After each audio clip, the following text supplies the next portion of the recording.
Hello everyone and welcome back to my Bold and Beautiful 29 YouTube channel. I hope you guys are having a wonderful day. Before we start, please hit the subscribe button and give this video a thumbs up. Luna escaped jail in a dirty laundry wain and ran it to the sand house to reunite with her baby daddy, Will.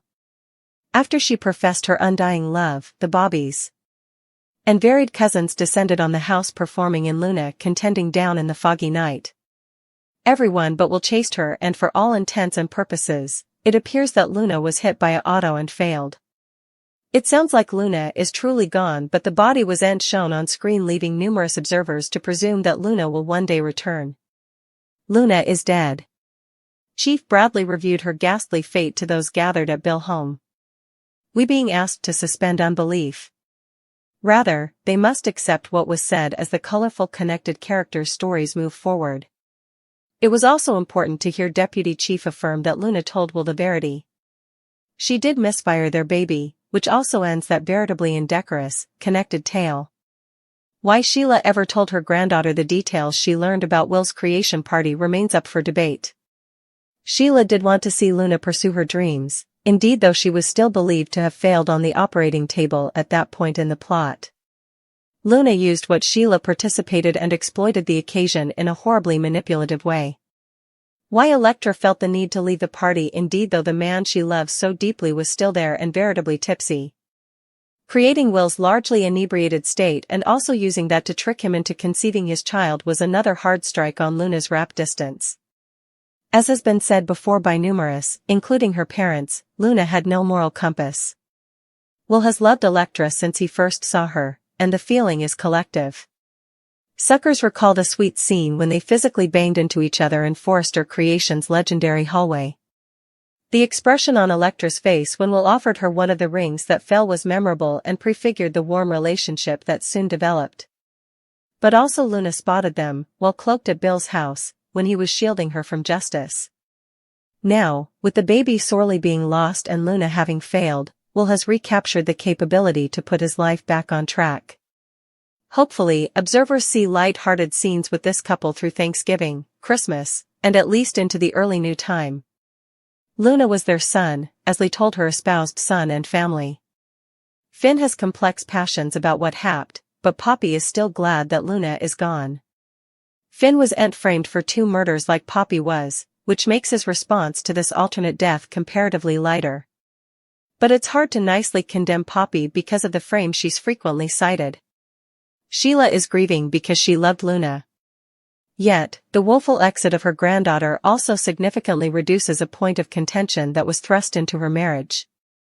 Then's hoping Sheila and Deacon can heal rather than defy his arising passions for Taylor, who, like Poppy, is glad that Luna is dead because of the trouble she represented against Steffi and her family. Luna to slip down when the police show up at the sand house. Will struggles dealing with the fact that the baby is dead. Lee and Deacon join the police's manhunt. Luna's escape. The girl formerly broke out of captivity, and just when the police arrive, she takes off again. The captured just told Will that their baby is no more. As Luna blubbed about how she's lost everything, Will was stupefied. Will could hear the enchantresses coming. The youthful man bolted out the door to tell them Luna was outside. When Will wasn't looking, Luna crawled out the door. Before getting to the manhunt, we should bandy Will's grief. Indeed, though Will didn't want this baby and no way had passions for Luna, the confinement still affects him. Will had gotten used to the idea and was moving on with his life. Bill and Katie were going to raise the baby as their own. Will presumably will have some sadness about the baby's death. Electra will be there for Will.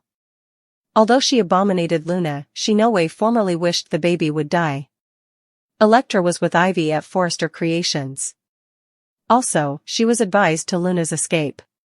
A many twinkles latterly, Katie texted Electra to say Luna was at the sand house with Will. Electra and Ivy should have stayed there and let the police do their job with no hindrance. Still, they fight to the sand house to save Will. When Ivy and Electra arrive at the sand house, Will updates them about Luna. Also, Deacon, Lee, Sheila and Poppy burst through the door. A exercise clip shows Lee holding a flashlight in the dark, yelling Luna's name.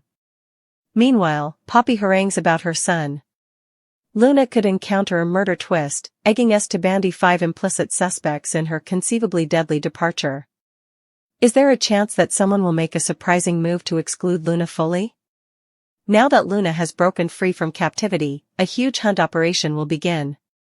Luna is likely to run down on the sand in the fog, making the coming part of this story grim. It would be meaningless for Luna to escape and go to captivity.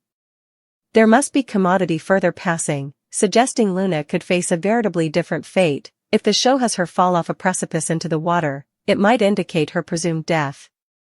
We should suppose about the chance that someone could push Luna into the ocean, aiming to end this agony for good.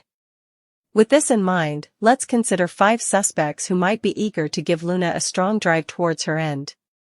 Poppy will be maddened upon hearing news of Luna's escape and will really join the hunt for her.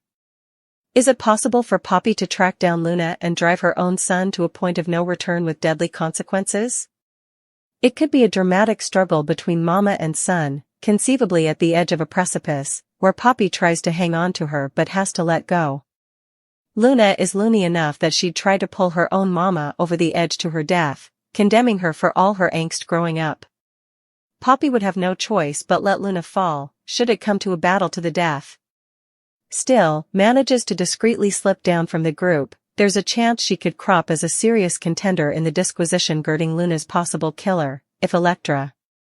It's easy to fantasize Elektra harboring similar violent fury that it propels her toward that dark path. By doing so, she risks complicating her relationship with Will, especially if her conduct inadvertently lead to a woeful outgrowth for his child as well. It may be delicate for Elektra to separate Luna from the child that she's carrying, maybe thinking the baby a demon seed. Thus, the baby she's carrying would be a necessary immolation to relieve the world of his or her mama. Sheila is really a wild card in relation to the unfolding events girding Luna. While Sheila harbors a genuine concern for her granddaughter, it's pivotal to fate that she possesses a fiery disposition. Her disgruntlement over Luna risking her marriage is significant, and should Luna dare to defy her about it, there's a chance Sheila could lose her cool. Given that Sheila has a darker, more minatory side, one cannot rule out the possibility of this wrathfulness raising, which could eventually affect in Luna facing serious consequences. Still, is it possible that he could eventually follow through with the murderous conduct he has preliminarily hovered? If Bill manages to find Luna each by herself on the sand. Despite his claims of wanting to change for the better, Bill might just be prepared to exclude Luna. Katie has always been conservative about any implicit peril to Luna, especially considering the baby involved, but everyone has their limits. In a moment of violent emotion, could Katie lash out at Luna or maybe indeed lead to her death after a fierce battle? Given that Katie seems to be on the verge of another hard extremity. New crazy besties Lee and Sheila are drooling at the pizza kitchen.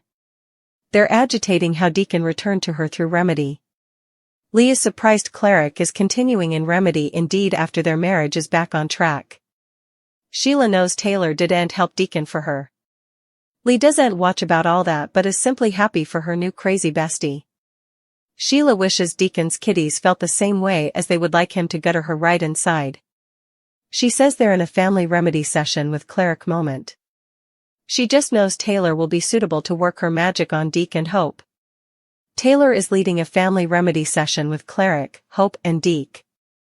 Hope incontinently abandons the remedial nature of the session and says she can't imagine Taylor is okay with her pater being married to Sheila grounded on their history.